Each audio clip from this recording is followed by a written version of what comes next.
first.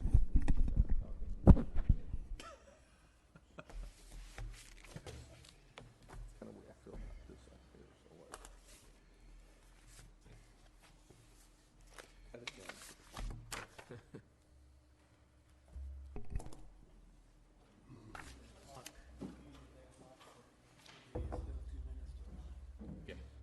I set the closed session when we put a new battery in that. I set it yesterday. It told me you weren't here, said I was the only one that could reach it. That it was here. John probably sees eye to The eye. clock in the boardroom is not correct. It's fast. So that's why we're going by.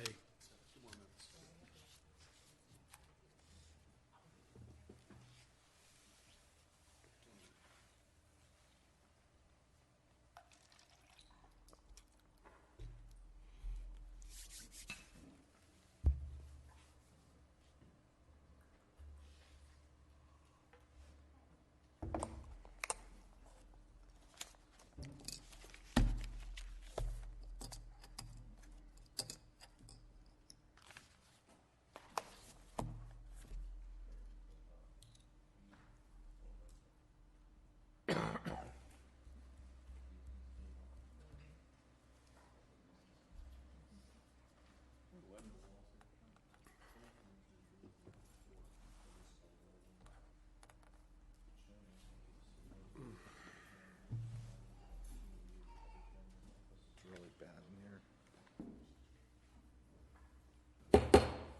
Good morning and welcome to the Board of Supervisors meeting. Please join me in the flag salute, followed by a moment of silence. I pledge allegiance to the flag of the United States of America and to the republic for which it stands, one nation under God, indivisible, with liberty and justice for all.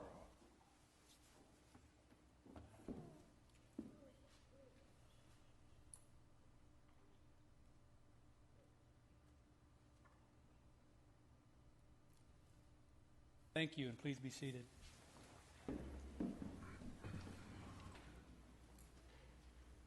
Okay, we will start off, as we always do, with Board of Supervisor matters and Supervisor Vanderpool.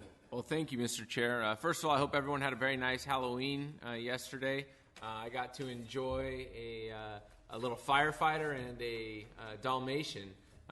They were the cutest darn kids in the world. They were mine, so a little biased, but it made for a very fun evening with them last night.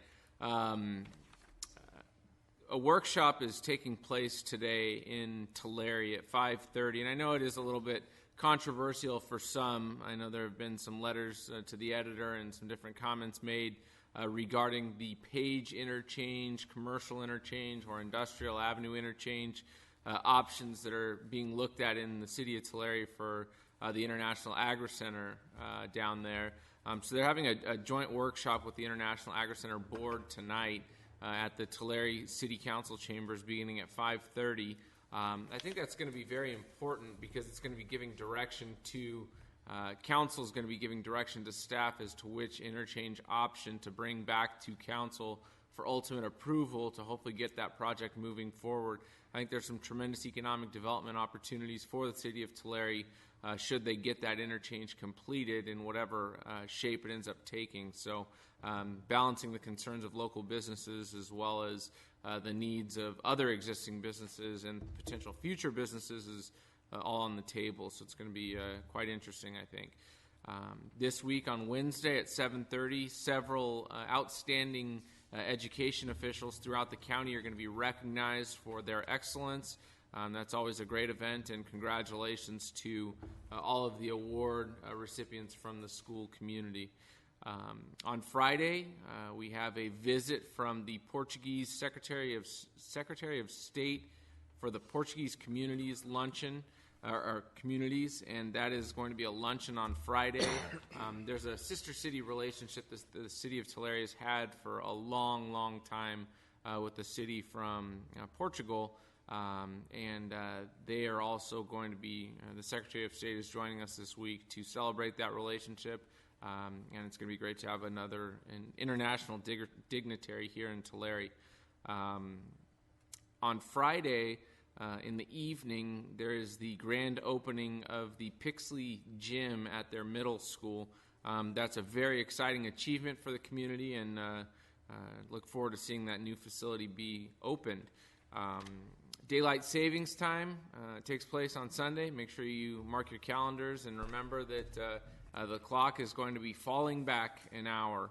And then the last thing I will say is I am not a fair weather fan. I'm always a supporter of my UCLA Bruins, and they play Colorado this week on Thursday.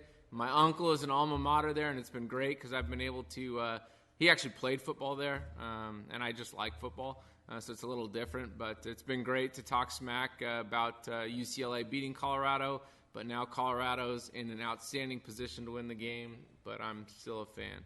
Go Bruins. Well, Let's see what happens on Thursday. Well, you can still cry on each other's shoulders. His shoulders are big ones. I can cry on those, yes. Thank you, Supervisor. Supervisor Cox.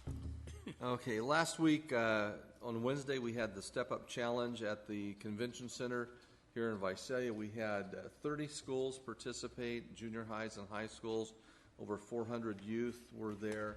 Every district was represented very well. The students are really looking forward to getting out and making a difference in their communities. Last Thursday in the evening, I attended the Pro Youth Heart event honoring Dr. Castro from Fresno State University. As you know, the day before they opened up their Fresno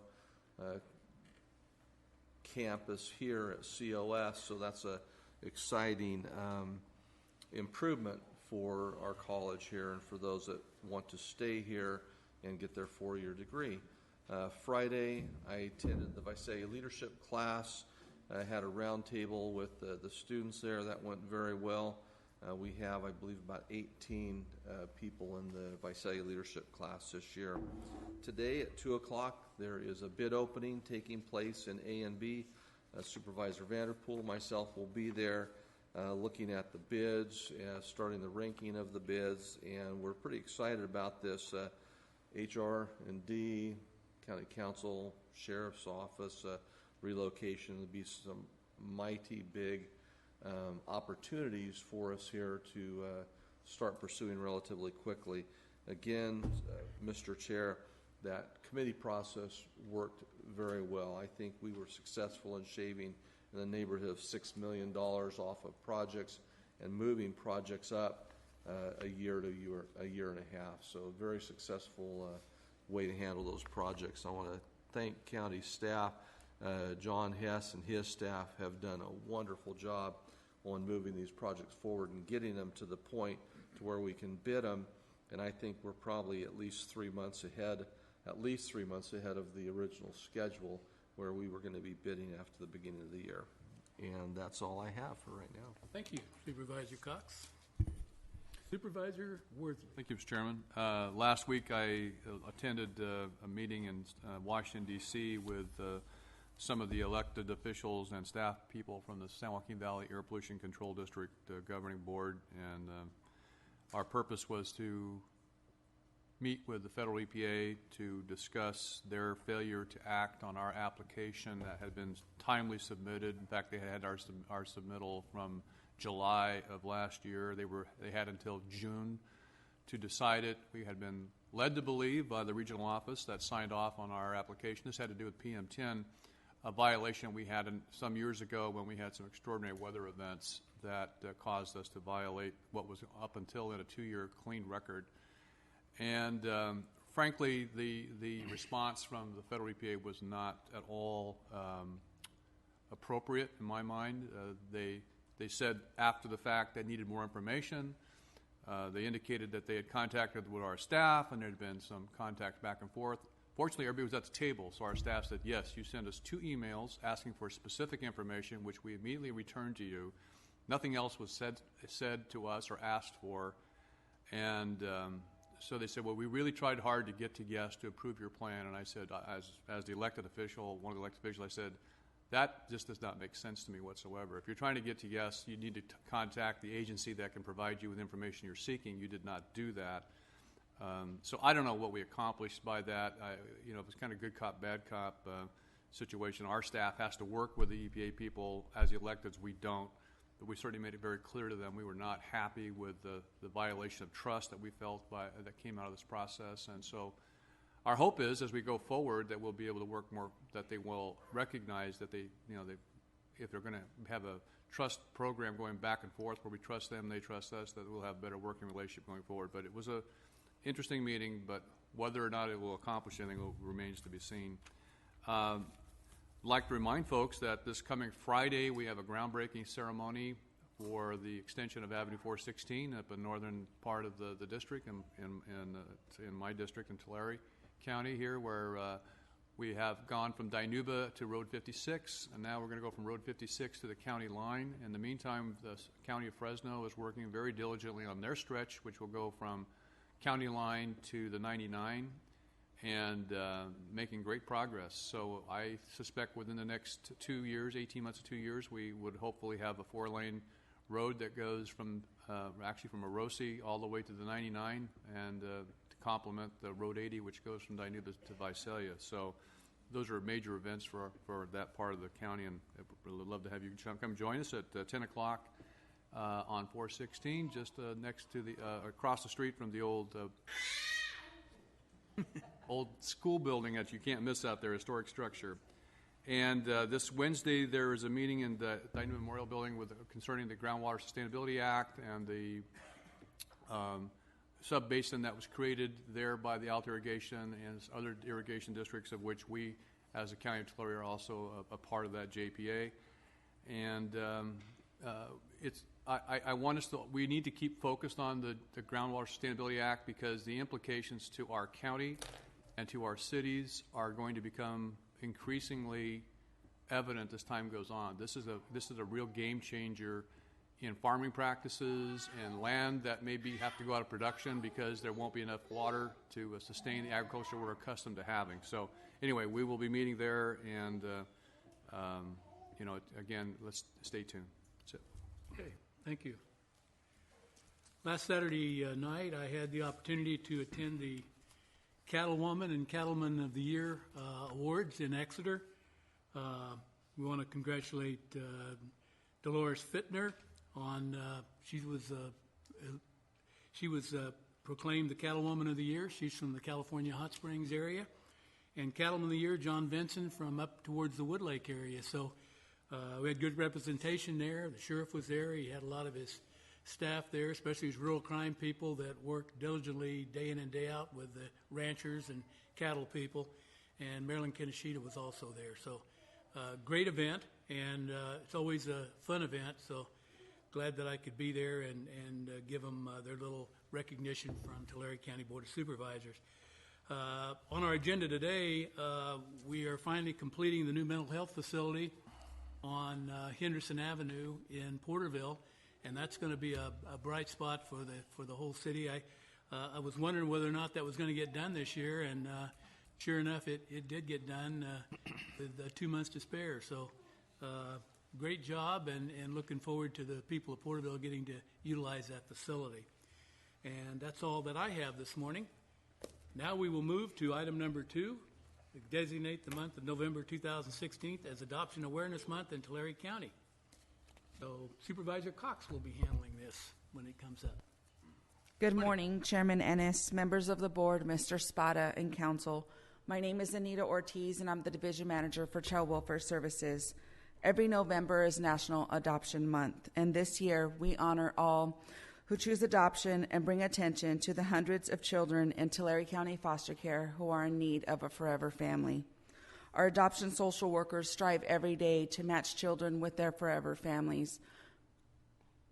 Their passion and dedication for the children they serve is evident in the numerous smiles that they achieve. Last fiscal year, they finalized 142 adoptions for children in foster care in Tulare County. At this time, I'd like to ask them to stand and be acknowledged for their dedication.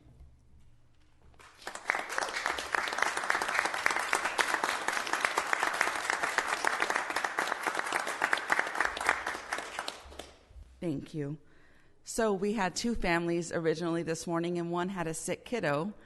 So as we know, with having children. So this morning we have one amazing family who is going to share their story of adoption with all of you. And at this time, I'd like to invite Kevin and Shauna Cox.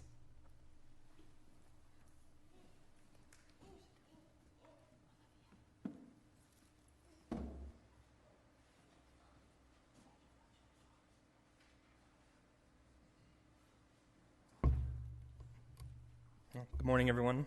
My name's Kevin Cox. This is my wife, Shauna. We were asked to come here today to share our story about our adoption. I guess you can say we're not a typical family, didn't have a typical start to our family. We had a very I come from a family of 7, 5 boys and 2 girls. Both of my sisters were adopted. My parents raised us with strong moral values. Adoption was just a normal part of our lives. Thanks, Dad. I come from a much smaller family, just me and my one brother. I was raised in a small town and was your typical country girl that likes to talk a lot. Kevin and I first met when I was 13. Him and my brother played paintball together. Let's just say... Closer to the mic. Sorry, Dad. Already bossing me around. Let's just say, thank goodness I don't go off of first impressions, because if I did, we would not be standing here today.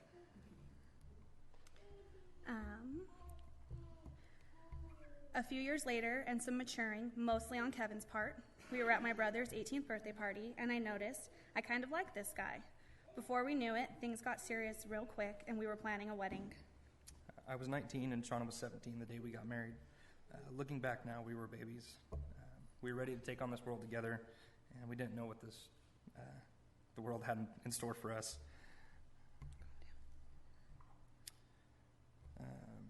On October 10th of 2005, our story would change forever.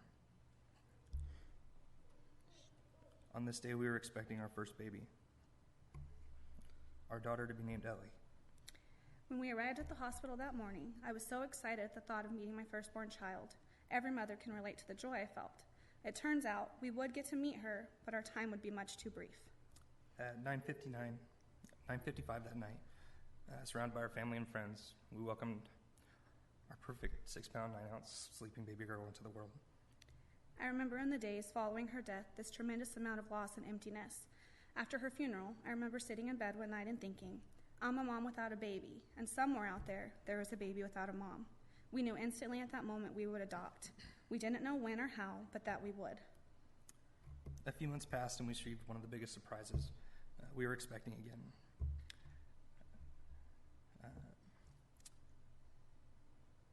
After a very long, high-risk, and difficult pregnancy, we welcomed our sweet baby boy, Zachary.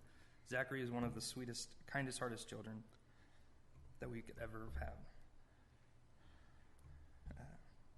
God knew we needed him. After Zachary was born, we started the process to become a licensed foster home in the hopes of adopting.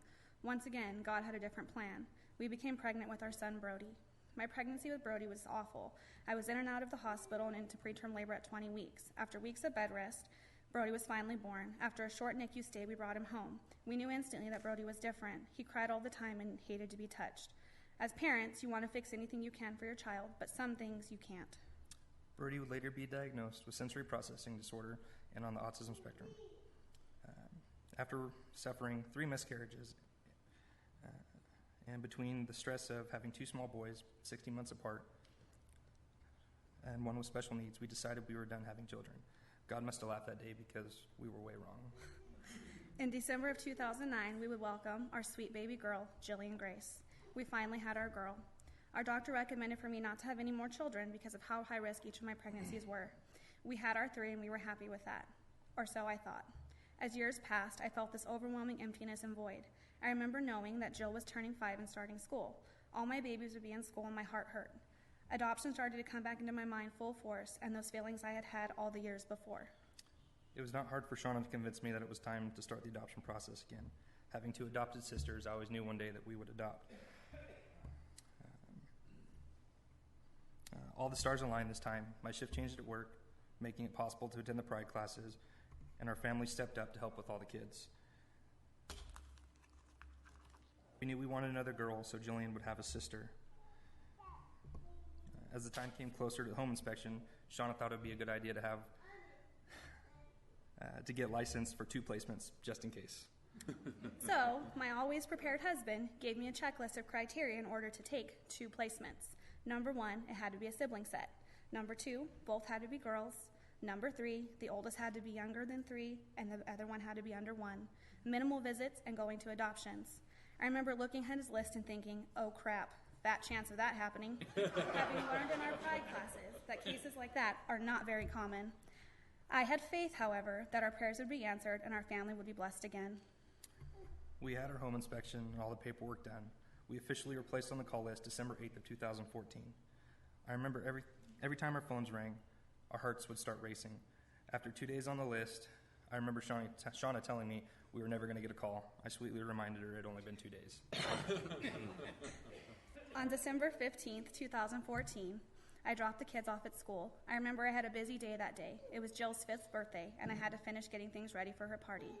At 1:30, I was in the back room getting ready to leave to go pick up kids from school, and my phone rang. I instantly knew the number, and my stomach dropped. When I answered, the voice on the other end said, "Hi, my name is Gina, and I'm calling with Tulare County Licensing. We have a sibling set." When she said that, my heart stopped. I knew the list Kevin had given me, and I knew this would not be our call. She continued, "They are both girls, or they are sibling set sisters. Check 1, both girls. The oldest 3, and the youngest is 4 months. At this point, I started to cry. I walked to the kitchen and grabbed the checklist. When Kevin saw me crying, he walked over. I had checked off sibling set, both girls, and wrote down their ages. Kevin's eyes grew wide as I continued checking. There were no visits in place. Another check. Parents had not been offered services, and their case plan was adoption. No family had been approved, and they needed a forever home. The poor lady on the other end must have thought I was crazy, because by this point I was sobbing.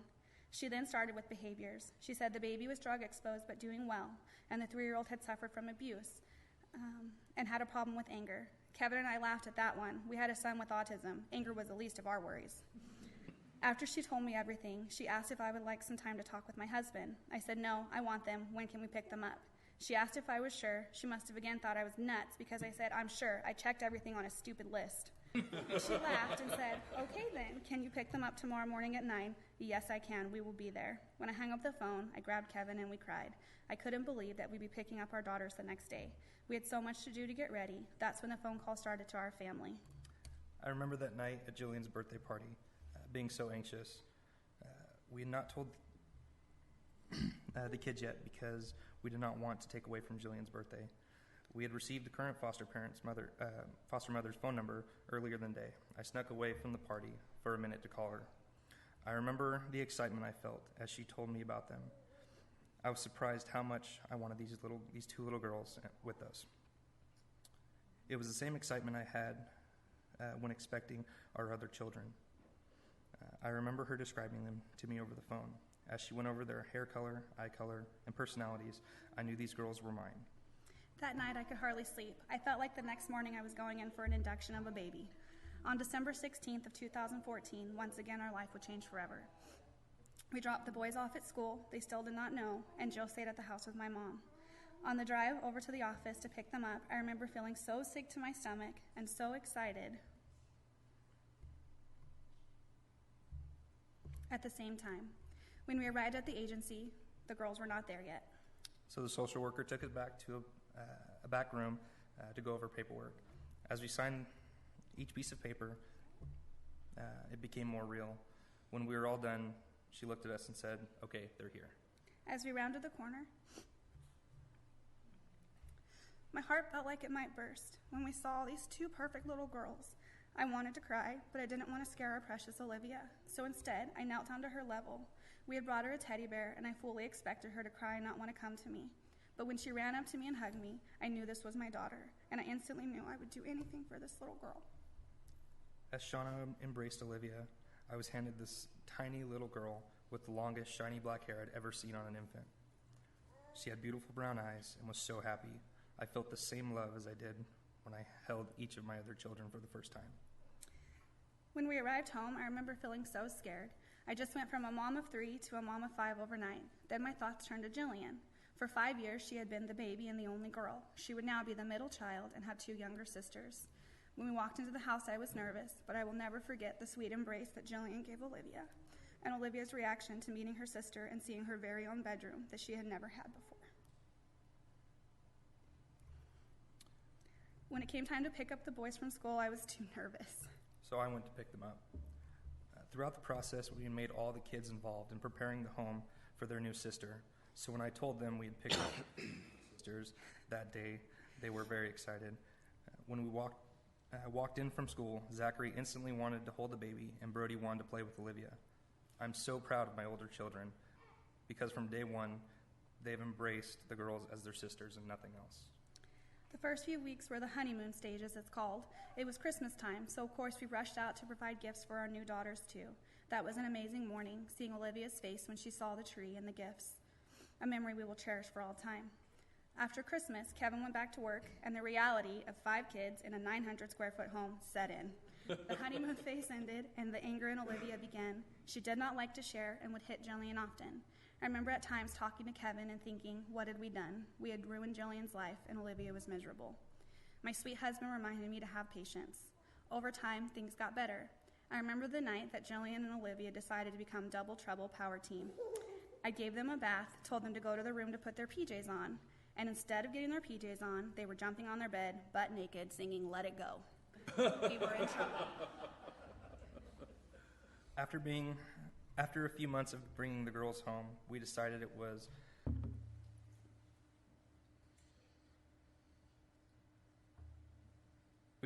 time for a bigger home. We found a house that was close to all the kids' schools, and the baby would have her own room. Imagine my surprise when it came time for the home inspection of the new house. Shauna had the nursery set up for 2 kids. She had decided we needed 1 more. On July 21st of this year, we finally finalized our girls' adoption. It was one of the best days of our lives. A weight lifted that day. No more writing down birth names, but needing to explain that they don't go by them. We are theirs and they are ours. Remember that 6th spot Shauna just had to fill? Well, we did. We're finalizing our son Jackson's adoption later this month on Adoption Day.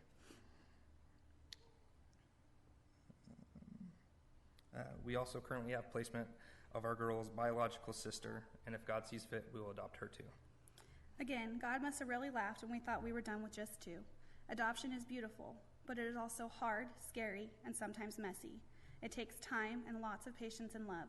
People often ask us if it's hard bonding to older children because we missed out on them being babies. My answer is simple. No, it's not. We may have missed the first smile, first step, or first word, but we get the first day of school, the first missing tooth, the first time riding a bike, playing a sport, first heartbreak, wedding, graduation, and everything in between. We hold their future. I'm so unbelievably grateful for that sweet baby girl that came into our life and left so quickly. Without her and that experience, we would not be standing here today, 7 kids later. We're very honored that you've asked us to come today and share our story.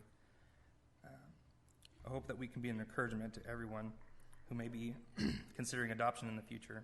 There are kids out there waiting for someone. We're encouraging people to get out there and find them. Thank you. Thank you.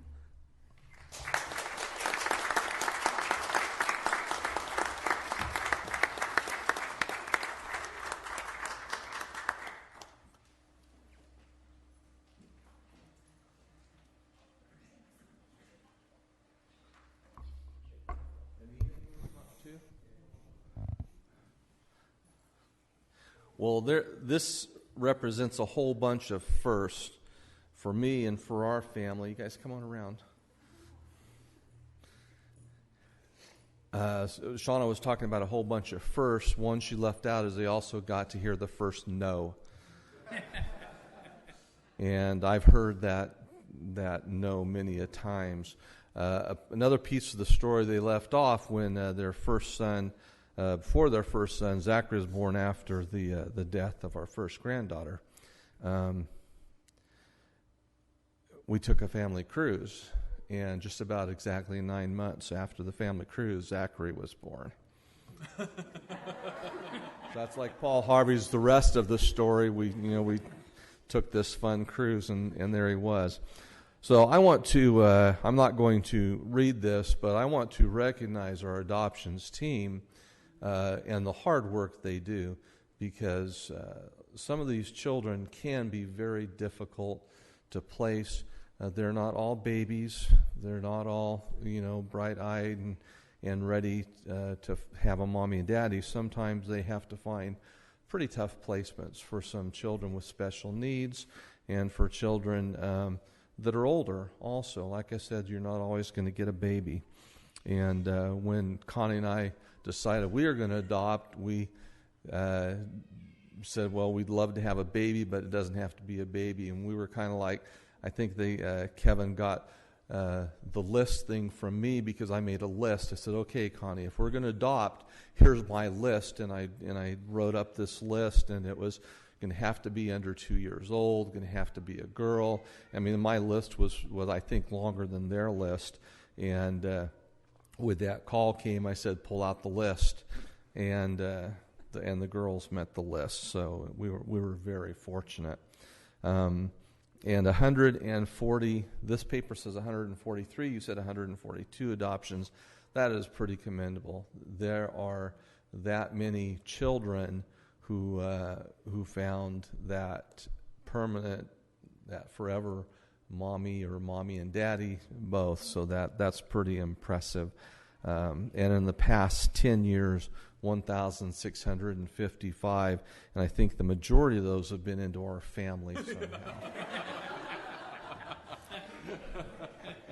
If not into our immediate, if not into my children, but Connie has been an advocate, and I think there ought to be some way to pay her after I leave for the number of children she actually helps to facilitate the adoption for. We have family members and friends who have all adopted, and I think it's because of the wonderful experience we had adopting our girls, and Connie pretty much has taken it upon herself to make sure every baby and every child in Tulare County gets a mommy daddy. So with that having been said, the board has all signed a proclamation designating November 2016 as Adoption Awareness Month in Tulare County, and we'd like to recognize the hard work that our team and staff puts in to working on finding permanent placement for these children. So now therefore be it resolved, the Tulare County Board of Supervisors do hereby recognize National Adoption Awareness Month and proclaim November 2016 as Adoption Awareness Month in Tulare County, and call upon the citizens, public and private institutions, businesses, and schools in Tulare County to recommit our community to support the adoption of children of all ages and encourage Tulare County's families to answer the call by becoming adoptive parents, caring for these children, and ensuring their safety, permanency, and well-being. And I think the Cox family has done our little share of that. So we are going to present this proclamation to Anita at this time, and we'd love to have a picture with you guys up here as well.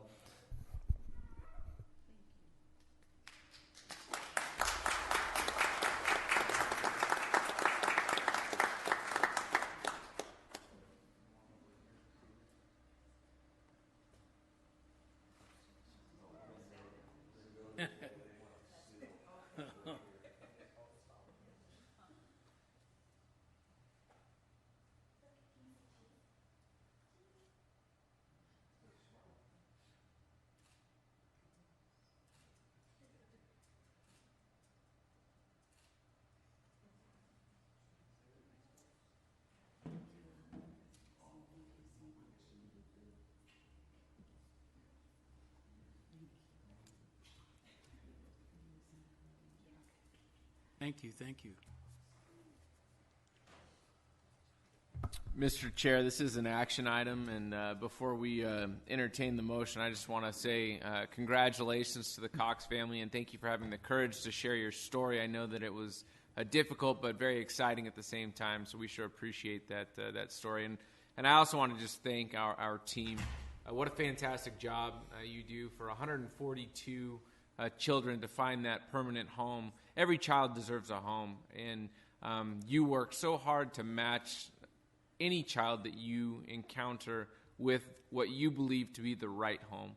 And I know that's got to be a challenge, and there are some success stories.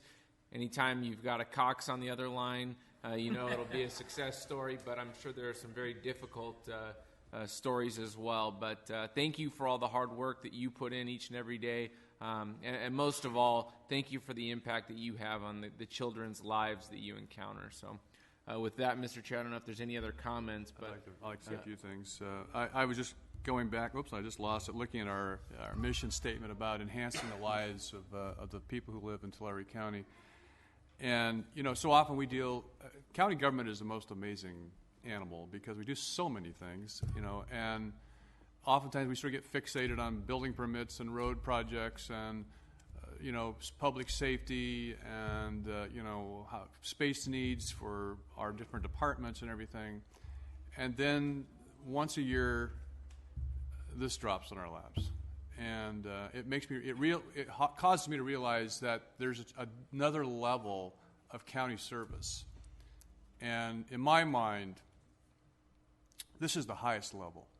You can't get higher than this because the impact immediate to children and the parents that adopt them is amazing. It really is. And all the other stuff we do is important. I don't mean to take away from that importance, but I get so excited when we have this. I always cry too. But my hats are off to our staff, to the families that welcome these children into their homes, and of course, to the benefit of these children. So thank you. Well, it certainly is an emotional event. Yeah. Listening to Supervisor Cox on the radio, and it always is emotional to me too. So thank you for all you do and for all the children you help. Sure. If Supervisor Cox would like to. Mr. Chair, I'd love to make the motion. Thank my family for being here. They told me here a few weeks ago or a month ago that they'd been asked to be here. And, knowing their story and what they've had to go through as a young married couple, it's been pretty amazing. Our daughter-in-law, Shauna, was kind of the pillar of strength when our granddaughter died. And great family. So I'll make the motion to approve. I'll second that motion. Motion by Supervisor Cox, second by Supervisor Vanderpool. Cast your votes. The vote unanimous with Supervisor Ishida missing today. He's on special assignment in Hawaii. Tough duty, but somebody had to do it. So, anyway, that's why he's not here with us today. Okay, we will move on to item number 3, which is public comment. Anybody wishing to speak to the board on county issues, but things that are not on the agenda today may do so at this time.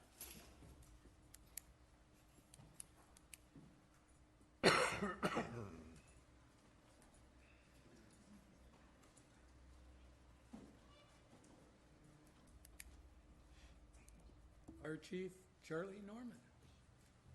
As always, my timing's impeccably bad. How do you follow that up? At any time you have 3 or more children, you're always in that constant zone defense. You just can't imagine. And yeah, that is just so awesome. It's unbelievable. Good morning, Mr. Chair, members of the board, Mr. Spada, Mr. Sims. Just wanted to update you on the current state of affairs in the fire service in the state of California. As of this morning, I did check the Region 5 update. There are officially no uncontained fires in the state of California. So it's this. I've waited long and hard and a few more gray hair to get to this point. 2008 was our biggest year in Region 5 to this date, and we sent out approximately 22 strike teams. This year, 2016, we sent out 34. So we increased that by over 30%. Large tree mortality, drought issues, but just a very, very busy fire season. We had our cedar fire locally, as well as 7 to 8 marquee incidents throughout the state. So it has been a very busy year. Also, one other item I'd like to just bring to your attention is my division chief, Clay Smith, will be leaving the county as of Thursday. Thursday will be his last day. Kings County has selected him to be their next fire chief. Congratulations. So that's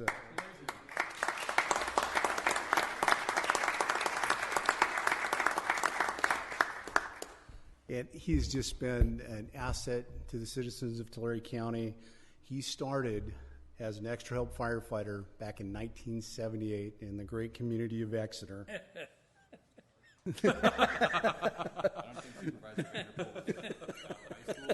I wasn't a thought at that time. But he's going to do a great job for them in Kings, and I'd just like to give him the mic for just a second. Thank you. I just want to thank Chief Norman, thank the board for choosing me. I always lived in Tulare County. It's always going to be my fire department, no matter what they say. I do appreciate the chance that Chief Garcia and you had given me to come over and try to help shape the new fire department. I know that Chief Norman and Chief McLaughlin are going to be great anchors for this department, and they're going to carry it much farther. Just appreciate the opportunity to come over and try to help move the department forward, and I think we've done that in the last 3.5 years, and thank you very much. And good luck in Kings. Congratulations. Thank Thanks, you. Charlie. Anybody else wishing to speak during public comment? Seeing no one, we will close the public comment and move to our consent calendar. Item 13 is to be pulled for separate discussion. Any other items on the consent calendar that the board or? If not, Mr. Chairman, I move approval of the consent calendar as presented, absent item 13. Okay, moved by Supervisor Worthley, Second. second by Supervisor Cox. Cast your votes. Votes unanimous with Supervisor Shida missing on special assignment. And Mr. Chair, before everyone else leaves, I want to remind everybody that this month is Movember. I challenge anybody here to the, you're supposed to start with a clean face. So I'm following the rules. I took a picture. I'm going to wait until the end. So those of you with facial hair, shave it off. And At the again, danger try of being to compete. sexist, I'm assuming your comments are allocated to the men folk. Yeah. Well, I encourage everyone to participate and help spread awareness about men's health issues. So I appreciate the county challenge and look forward to the end result. That's want to make sure that was said. Okay. With that, we will take up item number 13. Approve the capital assets purchase of 3 routers in the amount. Routers, right. Thank you. Routers. Good morning, Chairman, members of the board, Mr. Spada, Mr. Sims. I am Bill Harrison. I am the Assistant Director for Information and Communications Technology. Item 13 is the result of the end of the lease agreement that we have with Comcast that provided free fiber to us for more than 15 years.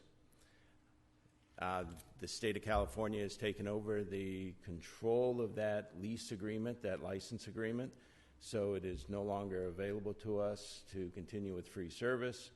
The state of California did negotiate an agreement with AT&T, which provides extremely competitive rates. We are moving to AT&T. We are taking advantage of this opportunity to modernize our infrastructure, and this will bridge us over, these 3 routers, until sometime in the short future when we will replace the heavy infrastructure of our network. We don't want to replace that heavy infrastructure now because there's still life left in it, and we want to maximize the efficiency of that equipment. So that is why we're buying these 3 routers. We ask that this be moved from consent for one minor correction on the 308. It says fund balance. We are actually going to use about $6,000 in savings to cover the difference. And that, any Motion to approve. Motion to approve, Mr. Chairman. Moved by Supervisor I'll Worthley. second that motion. Second by Supervisor Cox. Cast your votes. Votes unanimous with Supervisor Supervisor Shida. Vanderpool that did the second. Did he? Yeah. Oh, Supervisor Vanderpool, pardon me. Thank you for getting that right, Mr. Chair. But vote is unanimous with Supervisor Shida being in. Okay, we will move to our timed item, item number 4.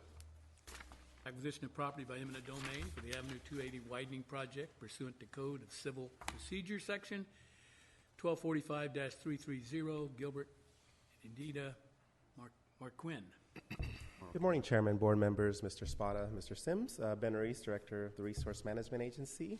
The item before you this morning is a request to hold a hearing to adopt the resolution of necessity for the acquisition of right-of-way for the Avenue 280 road widening project. I'll go over a brief description of the project and the purpose of the project. To adopt this resolution of necessity, your board will need to make several findings.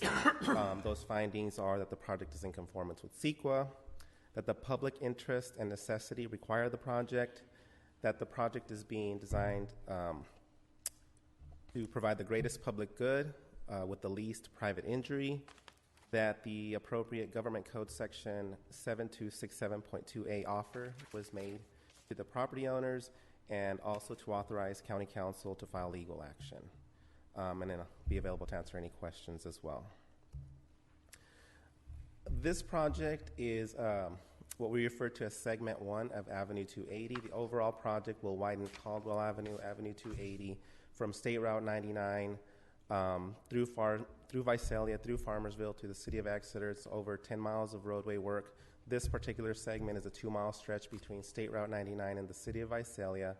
From the interchange to Acres Road, it'll widen the roadway from 2 lanes to 4 lanes. Here's a cross-section of the proposed project. This is the cross-section that depicts what we're going to do between the interchange and Shirk Avenue. You see here that the right-of-way will be widened from approximately 80 feet to between 125 to 145 feet.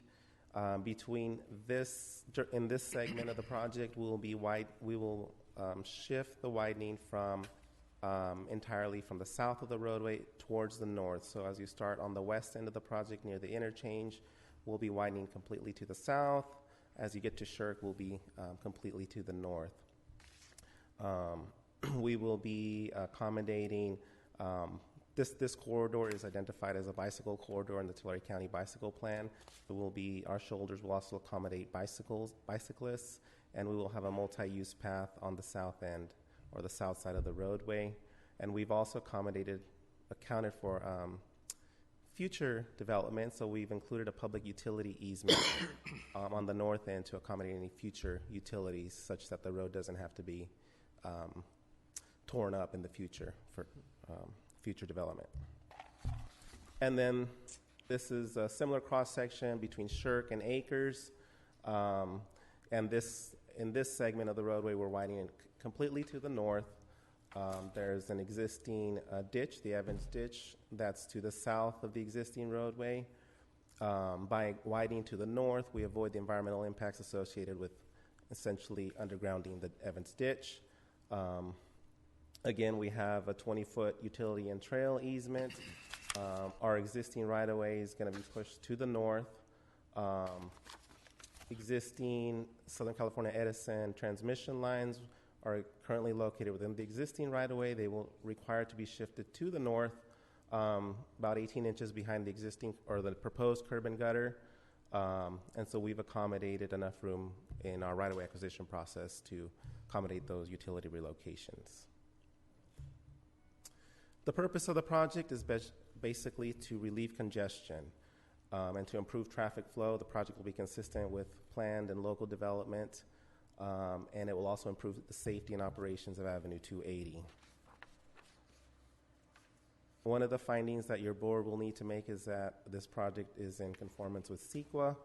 On May 22nd, 2012, your Board of Supervisors approved a final environmental impact report pursuant to CEQA.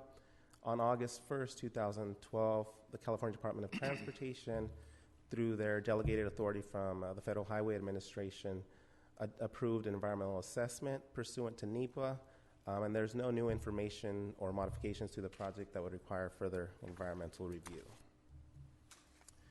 This is a table that's been extracted from the traffic section of the environmental documents, and what this shows is the different roadway segments along Avenue 280. It shows the 2010 conditions related to traffic, so average daily traffic volumes, the level of service, which is an indication of how the roadway is performing. A level of service A is free-flowing conditions, no congestion. Level of service F would be, gridlock, a lot of congestion. If you forecast it out to 2035 conditions, you can see that the level of service drops to unacceptable levels. The second row here indicates that between Shirk and Acres, the level of service on Avenue 280 will be an unacceptable level of service F. These are just excerpts from some of those tables as well in the traffic report, which I just showed you here, that the level of service between Shirk and Acres on Avenue 280 will be a level of service F.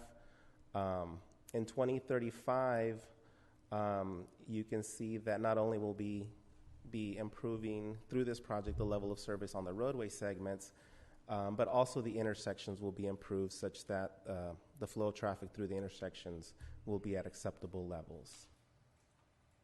And through this project, in 2035, the level of service between Shirk and Acres will be improved to a level of service B. In terms of the finding that this project is in the best public interest and necessity, it is a major east-west roadway serving the cities of Visalia, Farmersville, and Exeter. It's a direct connection between those cities and communities to State Route 99. There's primarily agricultural land use within our 2-mile limit. There is some commercial land use near the State Route 99 interchange and Avenue 280. Some residential and commercial uses near Acres Road once you get into the city of Visalia limits. And as I mentioned, the project is needed to accommodate the increased use of the Avenue 280 corridor based on 2035 traffic forecasts. The project will also improve safety and operations of the corridor. The added lanes will obviously reduce congestion. The 2 travel lanes will allow vehicles operating at different speeds to pass each other without merging onto opposing lanes of traffic. Dedicated left turn lanes will be provided at major intersections. Traffic signals will be provided where warranted. There will be a traffic signal at Shirk and Avenue 280. The median also provides a buffer between the opposing directions of traffic. And as I mentioned, there's also a designated pedestrian and bicycle facilities along this corridor. This is kind of like a cartoon type sketch that shows that the alignment will consist of widening to the south when you start at the interchange, and as you progress towards the east, will gradually shift to a completely northern widening. This blue line is to indicate the existing Tulare Irrigation District Canal, which is parallel to Avenue 280 at Shirk. It makes a 90-degree turn, heads south, and then it heads west again.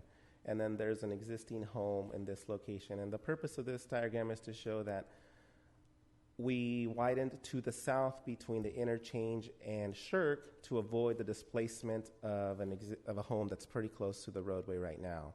So that's in line with the least private injury. By widening to the north between Shirk and Acres, we avoid environmental impacts to the existing canal. So the environmental documents do indicate that this is the environmentally preferred alternatives to widen to the north in this section. The property that in question belongs to Gilbert and Enadina Marqueen. I have an aerial exhibit on the following slide that'll graphically depict what these numbers show, but basically it's assessor's parcel number 119-110-021. The right-of-width required for the project varies from 16 feet to 45 feet along Avenue 280, and from 35 feet to 51.25 feet along Road 92. The right-of-way length is approximately 2,194 feet along Avenue 280 and 794 feet along Road 92. Additionally, there's a ditch easement that will need to also be provided for as you turn the corner and the ditch heads south at that corner. The width of that easement will be approximately 52 feet for a length of 749 feet. And there's also a need for a 20-foot wide slope easement running parallel to Avenue 280. So this is an aerial view that graphically shows what the previous slide enumerated, but basically the purple here is the permanent right-of-way that's being required for the widening of Avenue 280, and it varies in width from 45 feet to 16 feet as you get to Shirk, as we're transitioning from a southern widening to a northern widening. As we improve the intersection here and add turn pockets and shoulders and what's required for the traffic signal, there's a widening of Road 92 that's required. So that necessitates the need to acquire right-of-way along Road 92, and it requires that the existing canal be pushed further to the west. And so the yellow here is the ditch easement, and then there's, since the proposed roadway will be at a higher elevation than the existing elevation of the property, there's going to be a slope easement 20 foot wide to accommodate the slope as it daylights to the property.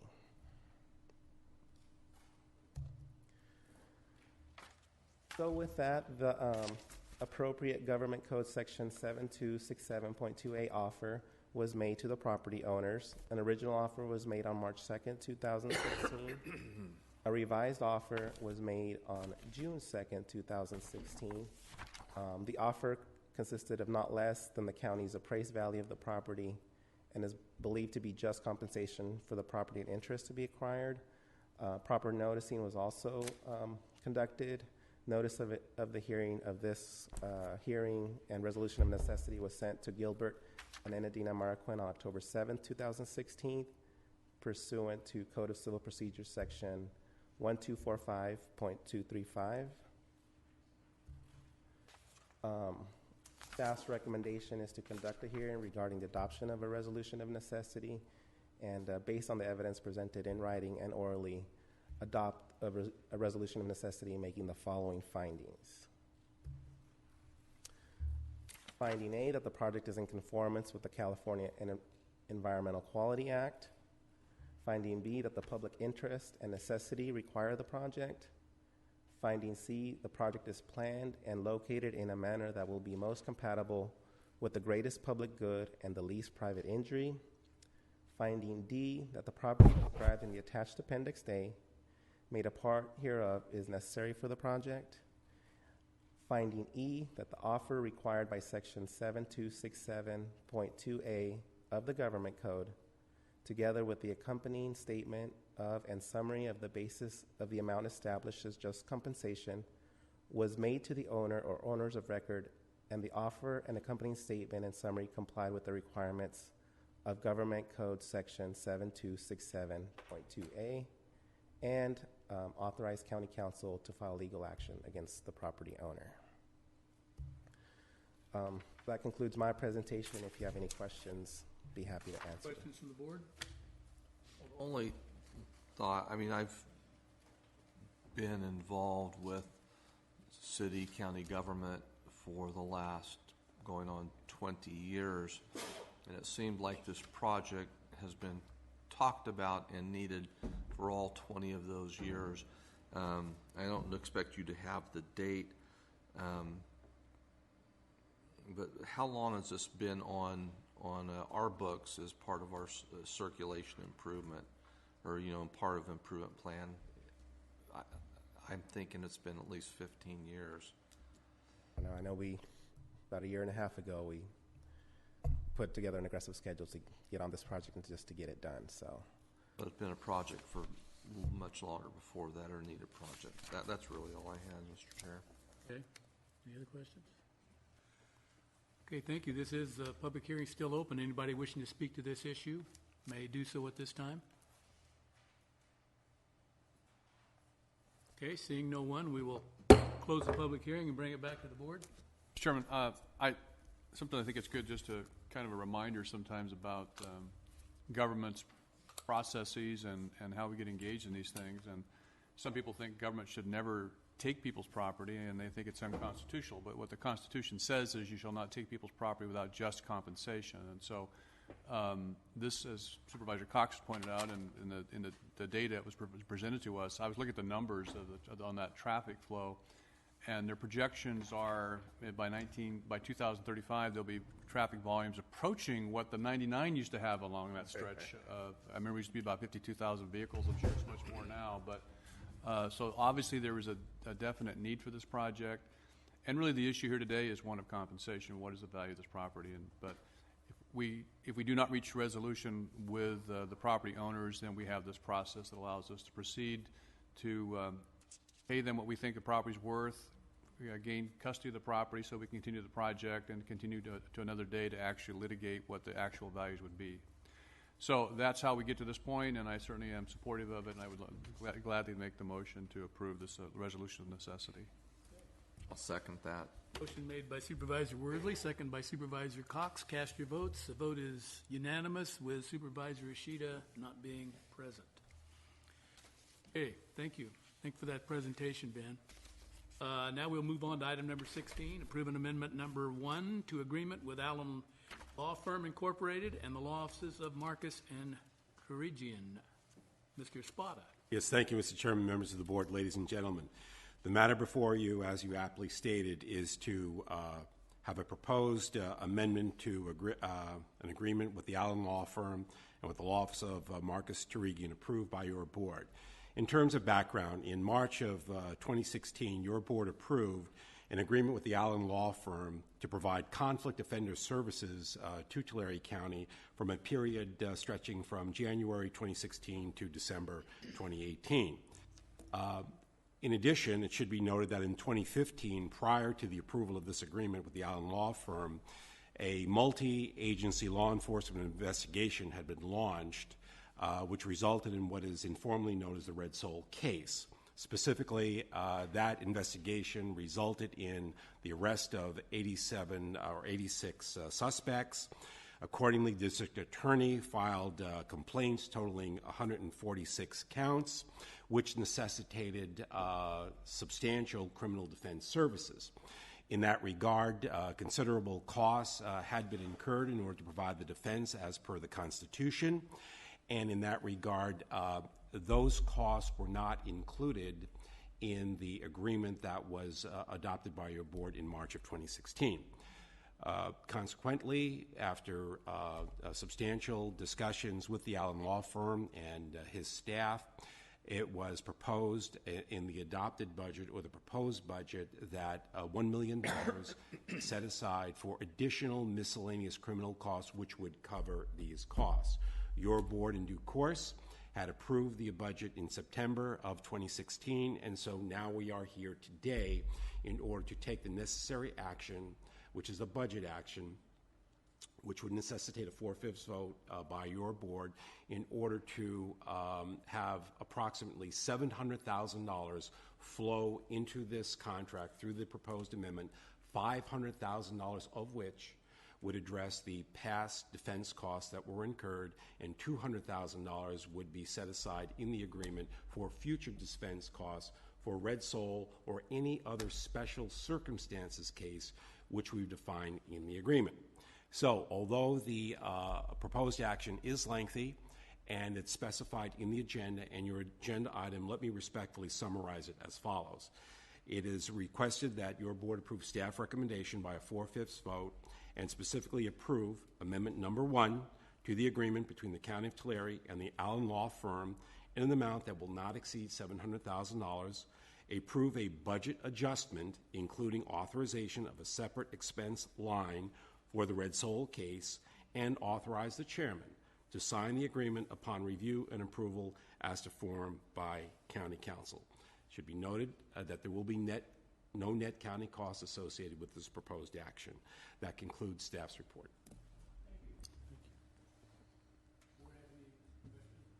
Anybody like to speak to this issue? Seeing none, bring it to the board. You know, we don't often come across a case the size of the Red Soul case, but we have to deal with the repercussions that came from it, and I'm fully supportive of this item. By Supervisor Vanderpool. Second. Second by Supervisor Cox. Cast your votes. The vote's unanimous with Supervisor Ishida. Okay, that concludes our open session. Council, we have need for closed session? Yes, Mr. Chairman. Item A is off calendar. Items B through F will be sitting in closed session. I do not expect any announcement out today. Okay. Well, that closes our open session. Thank you, everyone, for being here. Appreciate it. That was smart. He's not even thinking about it. He's in another place, not even thinking about it. Well, I tried to mix it up a little bit, Phil.